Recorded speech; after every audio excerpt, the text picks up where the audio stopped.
Seterusnya kita ke Bumi Kenyalang. Fokus perkembangan dari Sarawak, daerah Gedong bakal mempunyai hotel. Langsung bersama rakan penyampai Buma Win. Silakan Buma. Baik, terima kasih dia. Daerah Gedong akan mempunyai hotel 9 tingkat tidak lama lagi. Premier Sarawak Dato' Patinggi Tan Sri Abang Johari Tonopeng memaklumkan ianya menjadi satu keperluan jangka panjang untuk daerah Gedong memandangkan banyak acara yang akan dilaksanakan di Gedong kelak.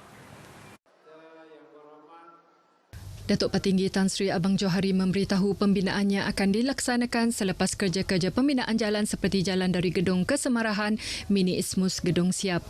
Jelasnya, projek tersebut sedang dalam kerja penembukan dan beliau berharap akan memulakan kerja-kerja pembinaan dalam tempoh masa 6 bulan lagi. Tambahnya lagi, kerja-kerja penyukatan juga sedang dilaksanakan untuk membina jalan baharu di antara Serian dan Gedong yang akan memendekkan perjalanan dari Serian ke Gedong. Beliau memberitahu demikian pada majlis penutupan Pesta Gedong. Selain daripada hotel, selepas pembinaan infrastruktur dilaksanakan, sebuah pejabat daerah baharu juga akan dibina untuk melancarkan lagi tadbir urus daerah Gedong. Selain memberi penekanan terhadap industri tenaga boleh diperbaharui, Kerajaan Negeri Sarawak juga komited dalam memperkasakan ekonomi Sarawak menerusi pembangunan sosial dan pemeliharaan khazanah warisan budaya serta kesenian bagi merancangkan sektor pelancongan di negeri ini. Berucap pada majlis perasmian sambutan Hari Muzium Antarabangsa Peringkat Kebangsaan 2023 di Muzium Budaya Borneo BCM Kuching hari ini, Premier Sarawak Dato' Patinggi Tan Sri Abang Johari Tonopeng memberitahu sesebuah muzium mempunyai peranan penting dalam membentuk dan mencipta masa depan yang mampan melalui program pendidikan, pameran, jangkauan dan penyelidikan ke arah membudayakan masyarakat melalui penghayatan sejarah, seni warisan dan budaya. Dengan tema Muzium Kemampanan dan Kesejahteraan, Premier Sarawak berharap agar sambutan Hari Muzium Antarabangsa 2023 di Sarawak bukan sahaja dapat mempromosikan kekayaan khazanah di Sarawak, malah menjalinkan kerjasama erat di antara semua komuniti muzium yang terlibat untuk meningkatkan peranan masing-masing selain mempromosikan usaha-usaha mendepani perubahan iklim serta menggalakkan inisiatif pembangunan mampan.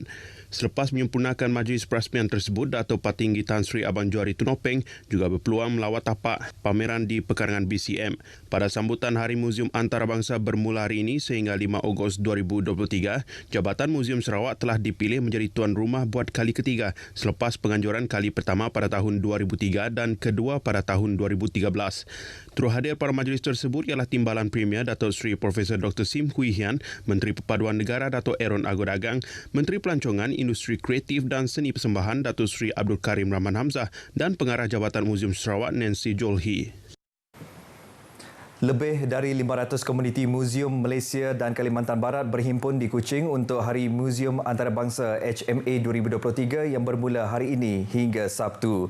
Menyambut para delegasi dalam makan malam sempena HMA di Kuching malam tadi, Timbalan Menteri Industri Kreatif dan Seni Persembahan Sarawak, Datuk Snowden Lawan berharap para peserta dapat mengambil peluang sepanjang berada di Sarawak untuk merasai sendiri keunikan budaya dan keramahan rakyat Sarawak yang berbilang bangsa, kaum dan agama di samping mengunjungi tempat-tempat menarik di sekitar Bandaraya Kuching.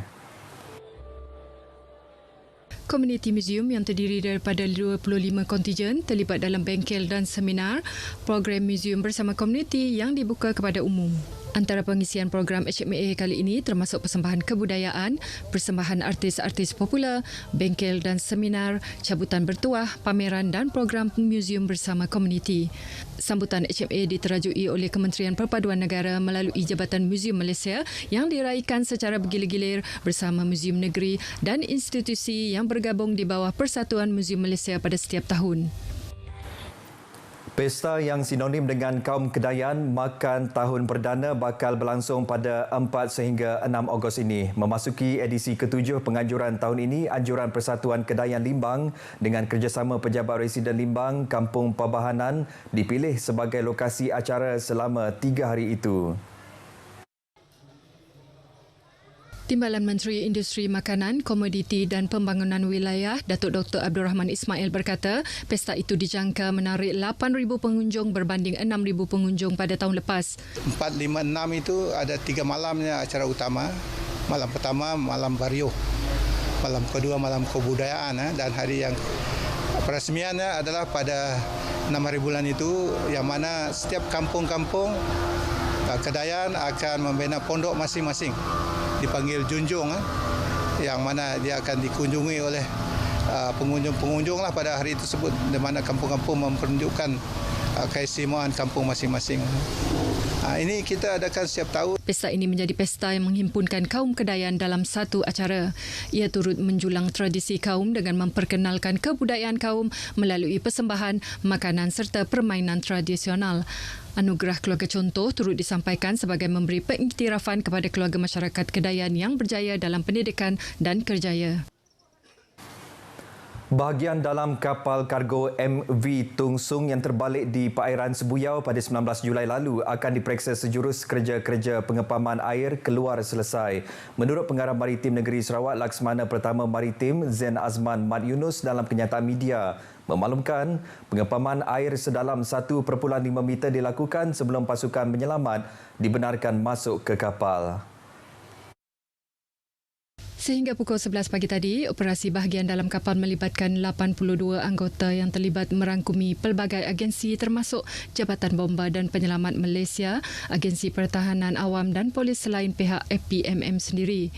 MV Tung Sung sepanjang 56 meter dengan muatan batu kelikir berlayar dari Kuching ke Sarike, karam kira-kira 12 batu natika dari Pekan Sebuyau dipercayai dipukul ribut dan terbalik sebelum dihanyutkan ke kawasan cetek berlumpur dan tersangkut. Kerja-kerja mencari dan menyelamat dilakukan, sejurus kejadian dilaporkan dan sehingga Sabtu lalu hanya 4 daripada 8 mangsa ditemui namun belum dapat disahkan identiti.